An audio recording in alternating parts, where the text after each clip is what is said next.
You know that specific kind of exhaustion you get when you walk into a room, I don't know, maybe you just log into a Slack channel, and you can physically feel the tension in the air. Oh, absolutely. It's a bone-deep exhaustion. It is. It's not just that people are arguing. It's the realization that, you might be the only person in that space who actually wants things to be resolved. Right. Everyone else seems to be sort of thriving on the chaos. And you are just tired. And that is where we're living today. We're looking at a text that is, well, it's arguably the ancient survival guide for that exact feeling. We're doing a deep dive into Psalm 120.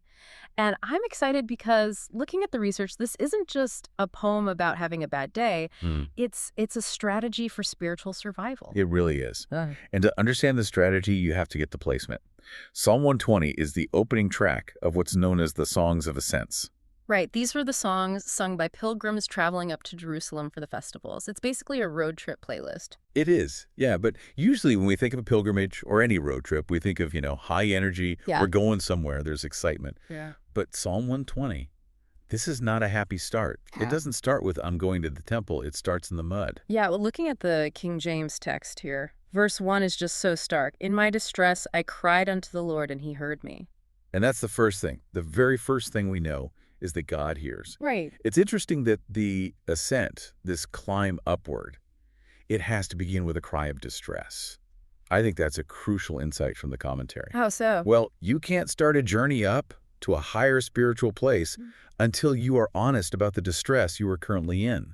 You can't leave a place if you pretend you aren't there. And the distress here isn't, I don't know, physical pain. It's not poverty. The source of the pain is entirely verbal. Completely. Verse 2 cuts right to the chase. Deliver my soul, O Lord, from lying lips and from a deceitful tongue. And this is fascinating because in the ancient world, you usually expect the enemies in these texts to be holding spears, right? Yeah. Or riding chariots. Yeah. But here, the enemy is language. Yeah. And the source material really emphasizes that point. We have that old saying, sticks and stones.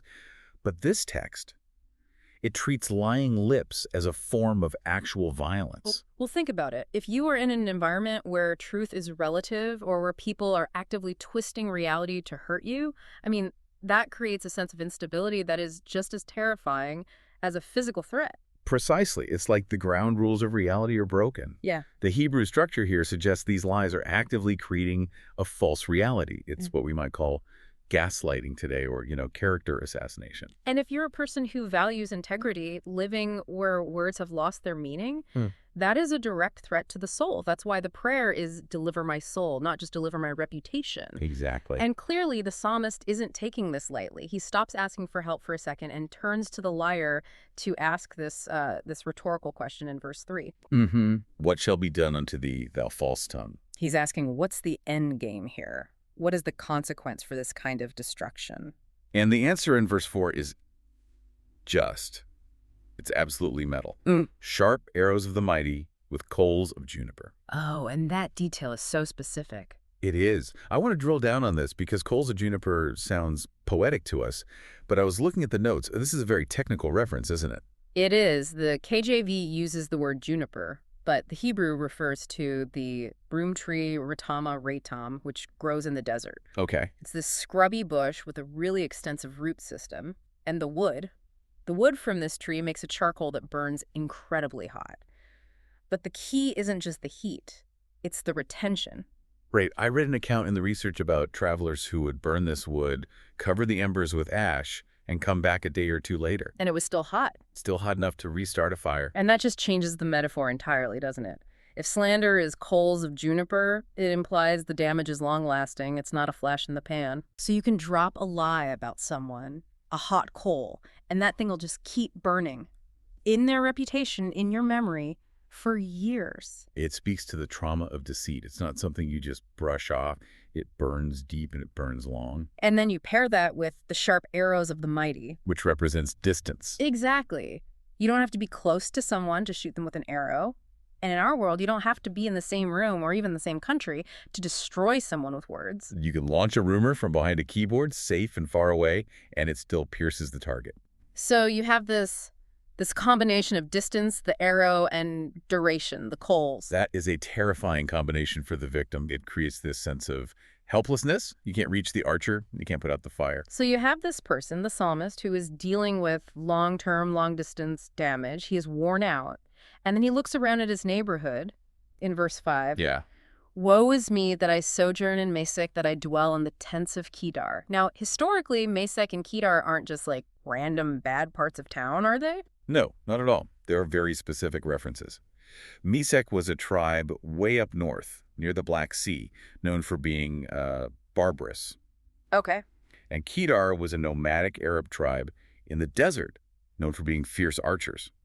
Geographically, they are on opposite ends of the map. So you couldn't physically be in Mesech and Kedar at the same time. Exactly. So he's using them as symbols. He's saying, I am completely surrounded. He's saying, I am surrounded by warriors, by tribes known for being fierce combat-heavy cultures.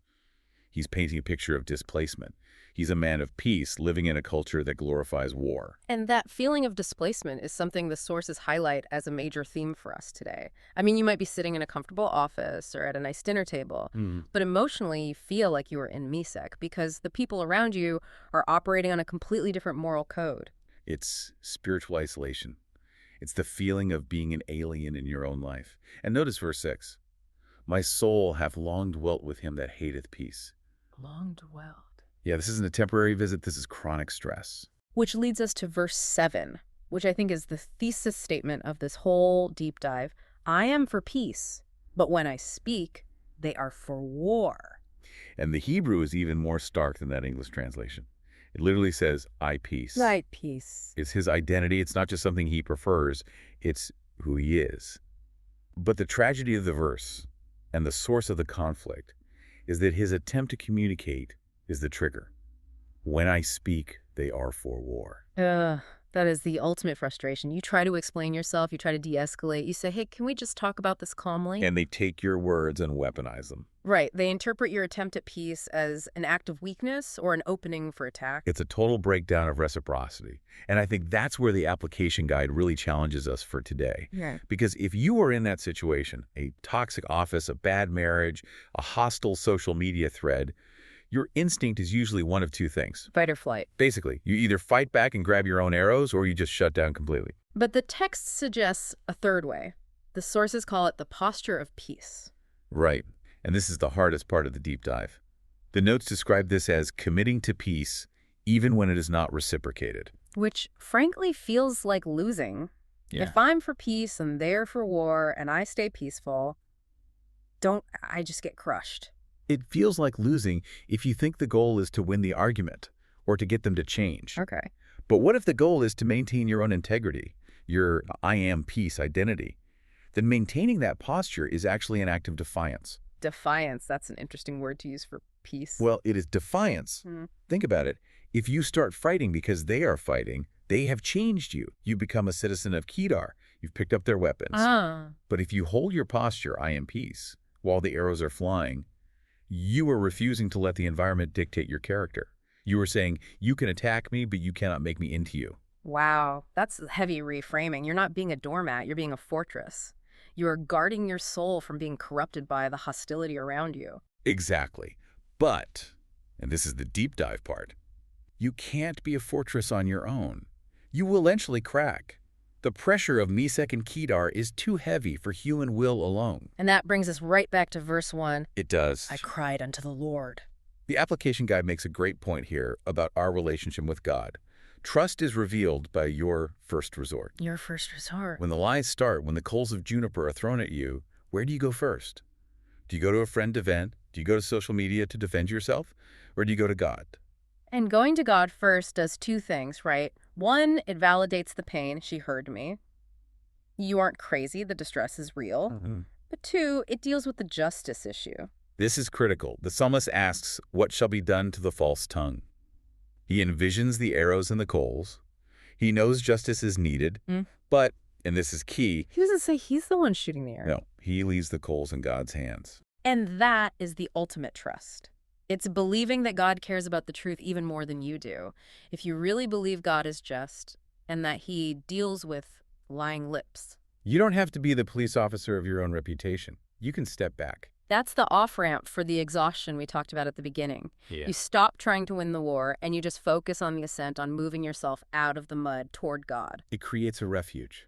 Yeah. You might still physically be in the tents of Kedar. You might still have to go to that job tomorrow. But spiritually, you've left. You are ascending. So let's try to make this practical for the listener who is dealing with this right now. You're facing deceitful tongues. You're in a hostile environment. The takeaway isn't fix the environment. No, you probably can't fix Kedar. They are for war. So the takeaway is acknowledge the distress. Don't pretend it doesn't hurt.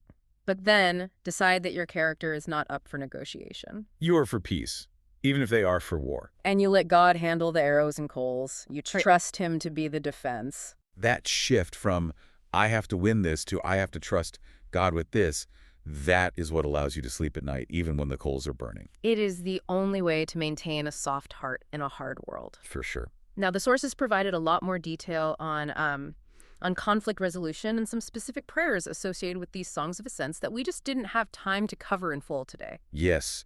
Specifically, there's a section on how to de-escalate without compromising truth that is really valuable. So we're going to share those resources in our newsletter. If you want to support our work and get that deeper info, please join us there. You can head over to https://bit.ly/practical advice to join. That's https://bit.ly/practical advice. And it's worth it just for the breakdown on the environmental stress aspect. Absolutely. So as we wrap up this deep dive, I want to leave you with the specific question we promised at the start. It's easy to listen to this and think about the people who are attacking you. It's easy to spot the Kedar in others. The mirror test. Exactly. I want you to take a moment and just look at your own life. Ask yourself, how will you apply this information in your life? Specifically, is there a battle you are currently fighting where you need to lay down your weapons and trust God with the outcome? Is there a place where you need to adopt that posture of defiant peace? That's the real work. It's so much easier to fight back than it is to trust. It is. And here is a final thought to chew on as you go about your week. We often think peace is about silence or, just the absence of fighting. But if Psalm 120 teaches us anything, it's that true peace is actually a defiant kind of character. It's standing in the middle of a war zone and refusing to pick up a weapon just because everyone else has. Defiant peace. I love that image. Thanks for listening to The Deep Dive. We'll see you next time.